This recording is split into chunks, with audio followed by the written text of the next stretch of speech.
me to North Beach, one of the finest beaches on the Atlantic, famous for its swimming, sports, and for Wynn's Wonderland, a gay, exciting sportland without equal.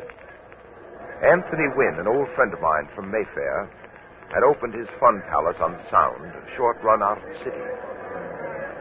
That evening, a gay crowd had gathered. They'd come for thrills, for laughter. Welcome, ladies and gentlemen. Welcome to Wynn's Wonderland on the Sound, the greatest playland, the greatest thrill land in the East. Come closer, ladies and gentlemen.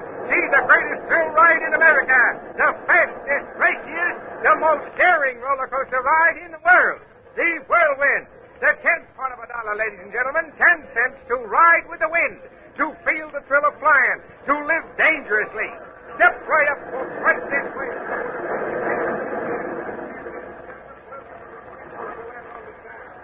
All off into the ride. All right, mister, this is the end of the line. All out. Hey, mister. Hey, Barker. Barker, come here. Something's the matter with this guy here. Now, what's going on here? Hey, look, mister, you have to get off. We'll pay for another ride. Hey, do you hear me? Hey, stand back, please. Don't cry. Hey, What's the matter with him? this man is dead. Hey, move back there. Let me get him off. Now, wait a minute. Jump on Jehoshaphat. It's Mr. Wynn, the owner of the place.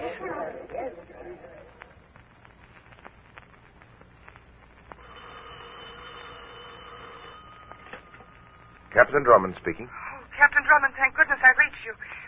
This is Isabel Wynn. Do you remember Anthony Wynn's daughter? Anthony Wynn? Why, of course, Miss Wynn. How are you? It's been 2 years since I've seen you. How's father? Captain Drummond, something terrible has happened. What is it? My father, he's dead. Dead? Yes, they say it was an accident, but I know better. It was murder. Somebody killed my father. Murder? Now, Miss Wynn, tell me as simply as you can what happened. I don't know. I saw Father only a half hour ago, and he was fine then. And then they told me that he'd been riding on the roller coaster, and they found him in his seat, dead. But what makes you think it's murder? Father didn't just die. I know he didn't. Somebody killed him, Captain Drummond. And you've got to help me. You've got to come out here. Now, Miss Wynn, I'll do whatever I possibly can. Denny and I'll leave immediately. Yes. Tell me, where are you now? At the Wonderland out at North Beach. All right. Now, please try to steady yourself. Hold tight until we get there. And, Miss Wynn, don't tell anyone you think your father's death was murder. Miss Wynn, are you sure you're all right? Yes, Captain Drummond. I was upset when I spoke to you, but I'm all right now. Really, I am. You are very brave, Miss Wynn, very brave. Well, this is Miller, our Barker, Captain Drummond. He's the man who first found Father. How do you do, Miller? Now, can you tell me exactly what happened? Well, the roller coaster came in at the end of the ride, and I saw someone lying slumped over in his seat. I didn't know it was Mr. Wynn till I went over and picked him up. And there he was, Captain Drummond, dead. How was he lying? Well, like I said, slumped over, his head down on his chest, way over on the right side of the car. What was Mr. Wynn doing on that ride? Well, I guess he was testing it. What do you mean, testing it? Oh, he did it every week, just about this time. He'd always take the ride himself to see if the whirlwind was in good condition. He's been doing it for years. Yes, that's right, Captain Drummond. Father said he'd never ask a patron to ride on the coaster if he himself wouldn't ride on it. But why should this ride have killed him then? I don't know, Captain. The doctor here said it was his heart. Well, it's true, Father's heart was never good. And recently, he'd taken a turn for the worse. Miller and I finally persuaded him to see a doctor about it. We drove in together yesterday. And the doctor said to avoid overstrain and sudden shock. Miss Wynn, I never saw your father get on a whirlwind. If I had, I'd have stopped him. Yes, I know you would, Miller. Thank you. Well, Miller, you've been very helpful. I think you'd better get back to your work now. The crowd seems a little jittery, upset by the accident. See what you can do to quiet them. All right, I'll do my best, Captain Drummond. If you should need me, I'll be glad to help. Miss Wynn, I don't like to ask you this again, but what makes you think your father was murdered? I made him promise me yesterday, after we'd seen the doctor, that he wouldn't go on the whirlwind again. And he said that he'd let Miller test it in the future. No, Captain Drummond, Father didn't go on that ride voluntarily. Had your father any enemies here? Enemies? No. Except perhaps Mr. Carlson, but... No, I wouldn't say they were enemies. Mr. Carlson? Yes, he's the owner of the large oyster house a few piers down on the Sound. You see that neon sign on the yacht out there in the bay? Where? No, there. That ship anchored just beyond the jetty. Oh, yes, I see. Yes. Carlson's oysters are in season. Pretty color that sign makes. That's it. He's a sort of competitor of Father's. He runs a resort on the Jersey coast. And he made us an offer to buy out the Wonderland a few days ago, but my father wouldn't sell. They had some words about it, but nothing serious. I see. Did he threaten your father? Oh, no. No, nothing like that. Why, Captain Drummond? You don't think... I don't think anything yet, Miss Wynne. I'm just asking questions. And the next thing I want to know is how to take a ride on the roller coaster. Denny and I are going for a trip on the Whirlwind.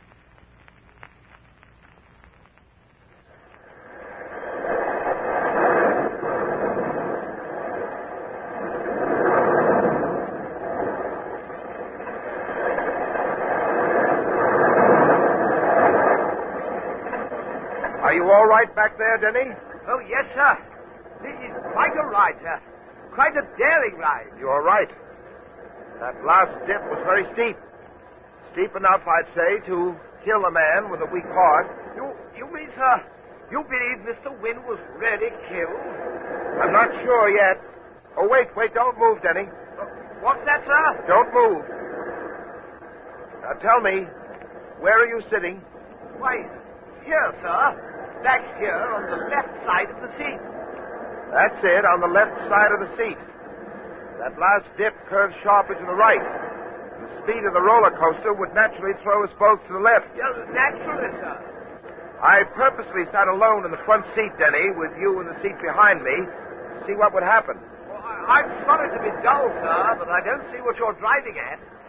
Miller, the barker, told us that he found Wynn's body slumped over in the front seat on the right-hand side of the car.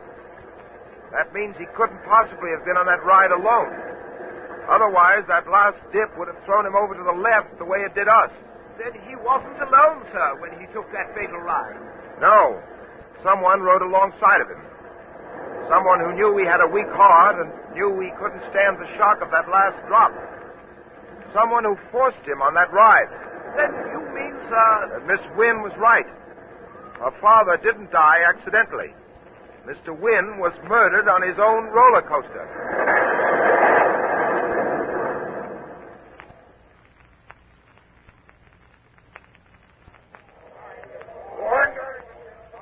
Well, Isabel, you were right.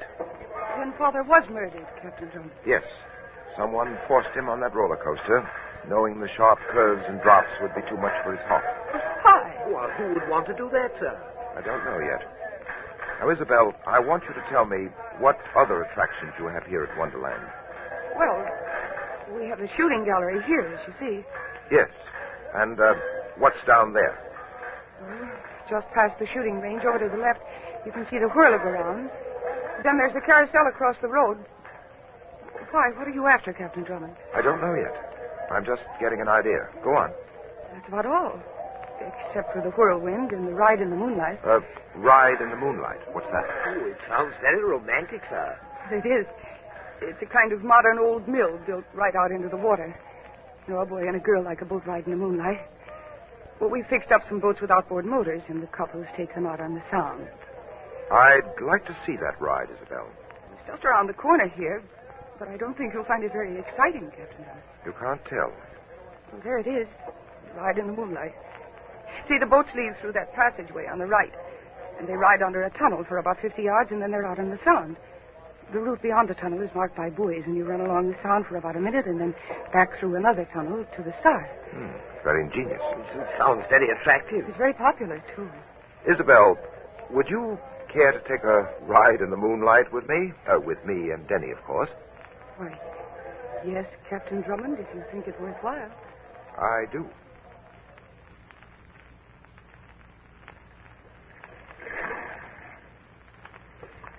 Ah, here's a boat, sir. It's called the Rhoda. You see, all the boats have names. It's a very pretty craft, if I may say so. All right, the Rhoda will do. Oh, excuse me, sir, Miss Wynne, but the road is out of commission. We got to overhaul her. Why not take this boat, the Marianne? She's in shipshape condition and just as comfortable. Very well. The Mary Ann it is. Give the motor a turn, will you, Denny? Right, sir. Ah, ready, sir. Here we go.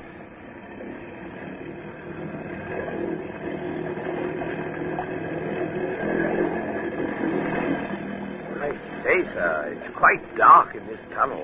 That seems to be the idea, Denny. We'll be out on the Sound in just a minute now. You haven't noticed anything yet, have you? I mean, anything out of the ordinary? No, everything seems to be in order. What's that? The motor, sir. I think it backfired. That wasn't backfire, Denny. That was a gunshot. Keep low, Isabel. Someone's watching us. Someone's anxious to keep us from learning something.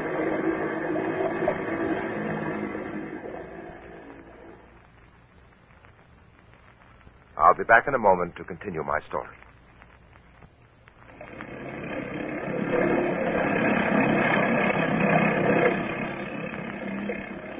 Denny and I discovered that Anthony Wynne, an old friend of mine, was murdered.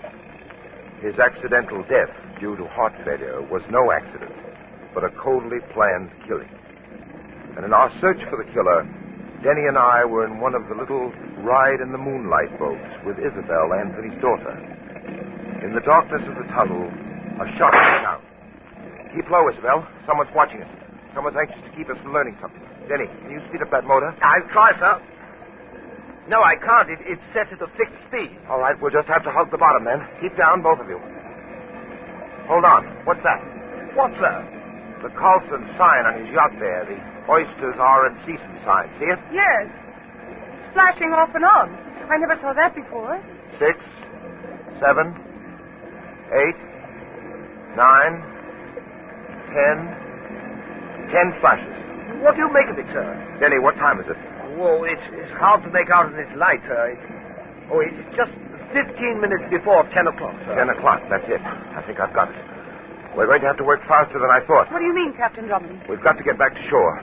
Denny and I are going to Carlson's oyster bar. We're going to investigate some oysters on the half shell.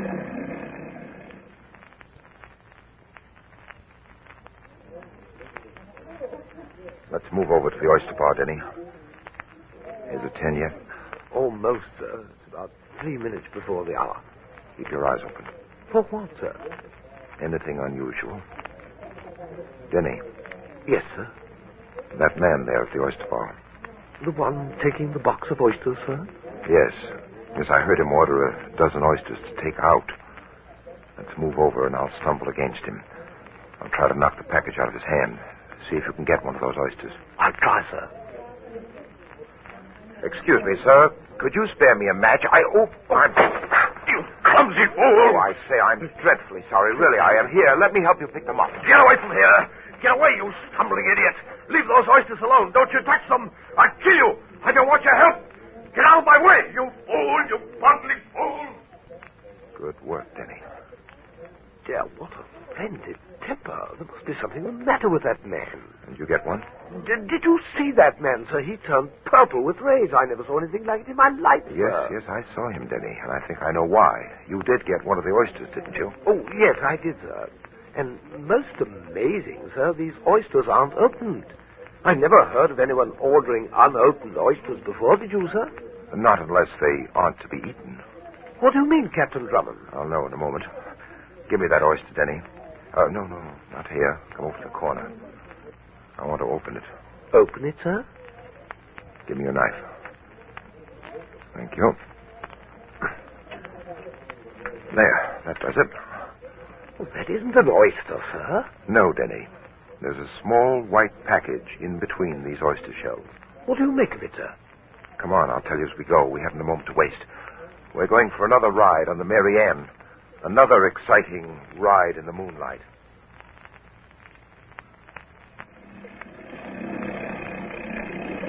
Well, what about that oyster, sir? Dope, Denny. Dope, sir? Yes. The oyster house is merely a blind for dope peddling.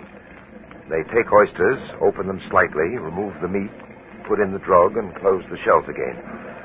I thought it was odd for a man to come up to the oyster bar and order a dozen oysters in season to take out. One doesn't ask for oysters in season unless one means something besides oysters. Oh, I see, sir. And that man I encountered, he must have been a purchaser. That's why he was so furious when I bumped into him. That man was an addict. You notice his face? Horrible tenseness of his eyes and the stiffness of his body? Yes, I did. He seemed almost ready to kill me, sir. And he might have, if he'd seen you take an oyster. Such men are desperate, and they'll stand for no interference. Denny, it was this that Mr. Wynne discovered before he was killed. You mean they found out that Mr. Wynne knew of their traffic in the foul drug, eh, sir? Exactly. And Carlson, knowing Mr. Wynne had a weak heart, forced him to ride on the whirlwind, thereby murdering him. Yes, but how could Carlson know that, sir? Miller, the barker. You remember he drove Miss Wynne and her father in to see the doctor yesterday? The Millers mixed in it, too. I say, Captain Drummond, where are you taking the boat? You're not following the buoys. You're going out further into the Sound. We're taking a detour, Denny.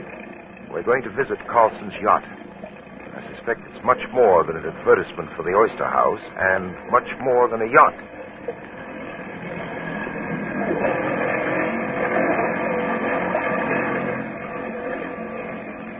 All right, Denny, shut off the motor. We'll glide in. I don't want to broadcast our approach. Right, sir. Look, Denny, that boat there. Why, it's the Rhoda, sir. But the starter told us it was out of working order. Yes, out of working order for us, but an important part in Carlson's plan.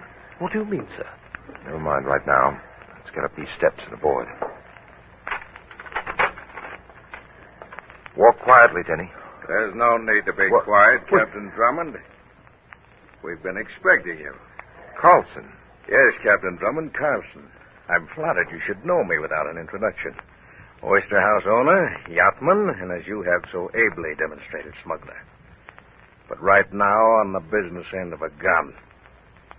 Get up here, quick, both of you. Very clever, Carlson. Now, back over there to that door. We couldn't understand why you took so long in getting here. Perhaps the Marianne was too slow. You should have tried the Rhoda. She's much faster, as your charming friend, Miss Wynne, can tell you. Miss Wynne? Is she... Yes.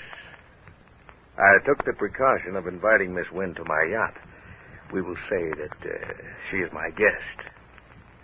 She occupies the cabin here. Not a very willing guest, I might add, but nevertheless a guest. I warn you, Carlson, if you harm Miss Wynne... Now, look, Drummond, I give the orders here. Now, open that door. Down those steps and be quick about it.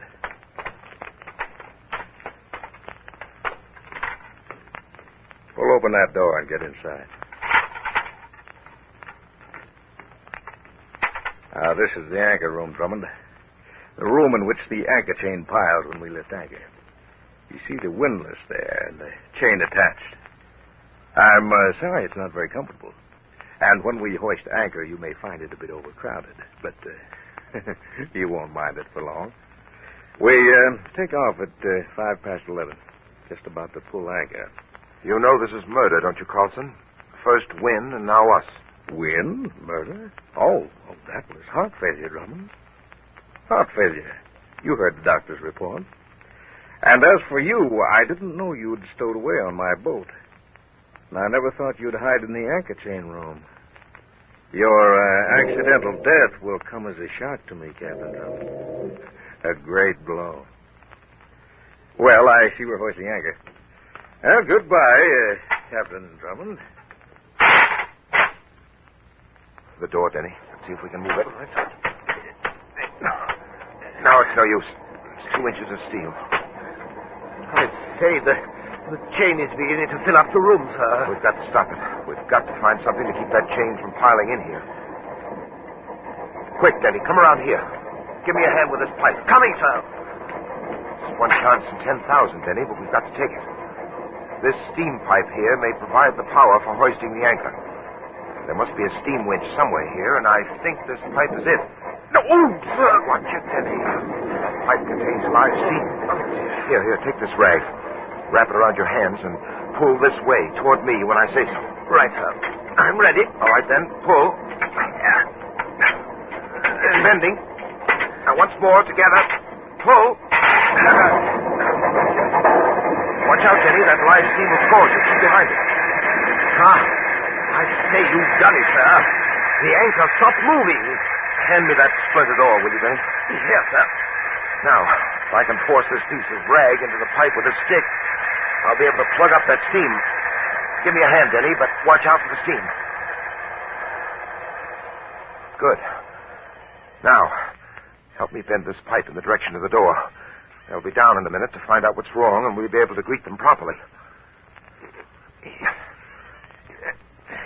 That's got it. Now, stand back, Denny. What's going on in there? Come on, get out of there, both of you. Miller, here's something you didn't expect. That's got it, Denny. The force of that steam was like a blow in the head. Miller's out. Get his gun. Right, sir. Now, help me plug up this pipe. We've got to get on deck.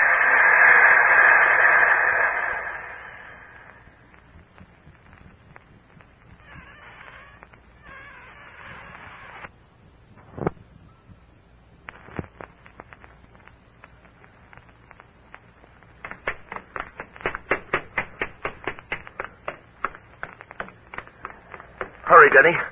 The sooner we get up on deck, the quicker we'll get to Carson. All right, Drummond, your little escape is over. Drop that gun.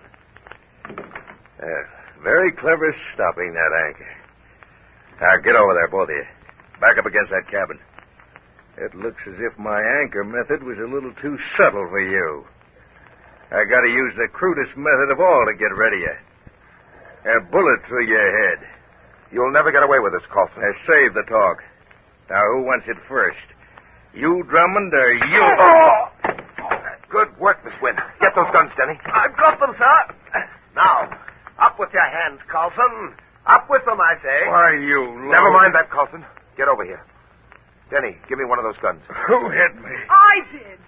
You were so sure of yourself, Carlson, you never saw Miss Wynn lean out of the cabin porthole. Denny, go unlock that door and let Miss Wynn out. Right, sir. If I may say so, sir, it's a great privilege to unlock the door for the guardian angel. Are you all right, Isabel? Yes, I'm fine. Good. Denny, go down in the hold and pick up Miller. He'll be coming too just about now. Right, sir. Oh, and Denny. Yes, sir. I want to get Carlson and Miss Wynn back to shore. We'll take the Mary Ann. The rowder's still tied on at the landing steps. Bring Miller up and take him back with you in the rowder. Keep an eye on him, Denny. Keep a finger on your trigger. I'll take good care of him, sir. See you later. Have a pleasant ride, Mr. Carlson.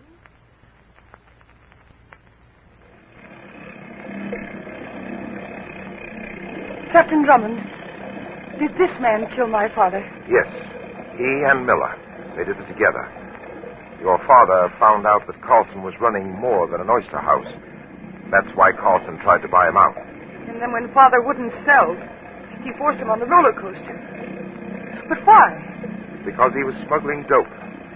That was it. Yes. He brought the drugs into the Sound on his yacht and used the ride your father was operating as a blind for his smuggling. He landed his stuff on shore through the ride in the moonlight. The ride in the moonlight? Yes. One of his men, and perhaps a woman, to make it look like two people enjoying the ride, would buy a ticket, run the boat out through the tunnel into the Sound, and then they'd steer out to the yacht where the packages would be picked up. I see. And in those packages? Oysters. Oysters? Mm-hmm. Oysters packed with the drug. In case they were discovered in the process, those packages were very proper. Just a box of oysters bought at Carlson's oyster bar. How did you find out about the ride in the moonlight? Well, when we took our first ride, you remember the attendant said not to take the rudder, that she was out of order? Yes, I do remember. Well, I ran my hand across the motor. It was still hot. The boat was in good shape, and as I judged from the make of the motor, faster than the other boats. And then there was oil on the front of the boat. Oil? Yes, Carlson, oil. When we took that first ride, Isabel, and stayed in the lanes marked for the ride, our boat didn't pick up any oil. But the rudder had oil on her bow. Now, oil on the Sound can mean only one thing, a vessel. Carlson's yacht is the only vessel within half a mile. That was the last piece to the puzzle. The last piece but one. What do you mean, the last but one? The last question was how to get off Carlson's yacht with him pointing a gun at me. And you answered that one, Isabel. With my good right hand. Yes. When we've deposited our murderer here and Denny comes in with Miller, the ride in the moonlight will be restricted to couples interested exclusively in the moon.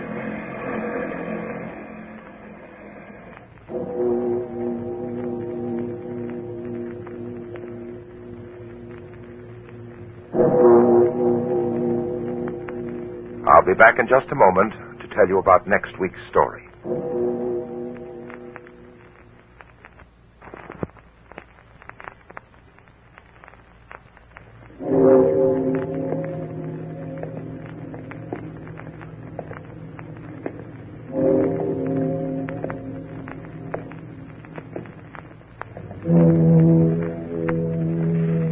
Next week, Denny and I encounter an ex-convict with but one thing on his mind, revenge.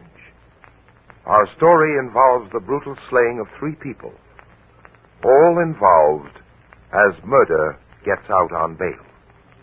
Be sure to listen, won't you?